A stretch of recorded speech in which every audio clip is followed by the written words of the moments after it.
మీకు ఆల్రెడీ ఒక video post చేశాను. సీలింగ్ కి ముందు టర్మైట్ చెదలకి మనం ఎంతవరకు పాసిబుల్ అయితే అంతవరకు కేర్ తీసుకునేదానికి ఎలా స్ప్రే అని ఏంటనేది మీకు ప్రాసెస్ చూపించి చెప్పా. ఆ వీడియో ఎవరైనా చూడకపోతే వెళ్ళి ఛానల్లో చూడండి.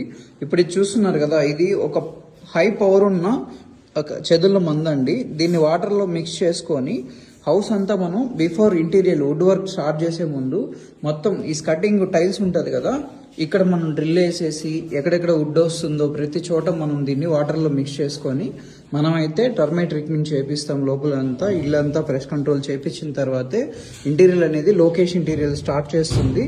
So welcome to Lokesh interior. నేను మీ సివిల్ ఇంజనీర్ లోకేష్ అండి. సో ఇప్పుడు చూస్తున్నారు కదా, వర్క్ రన్ అవుతుంది. ఇప్పుడు ఆల్రెడీ ఒక వీడియోలో మీకు పెట్టాను నేను. ఆ వీడియోలో మీకు చూపించాము సీలింగ్ చేసేటప్పుడు కార్నర్స్ లో ఏ విధంగా మనం చెదల మందుని కొట్టి గ్యాస్ ని లాక్ చేసేయాలి. గ్యాస్ లాక్ చేసి ఇమీడియట్ గా వర్క్ చేసుకుంటే ఎంత పాసిబుల్ అయితే అంత మనం కేర్ తీసుకోవాలి.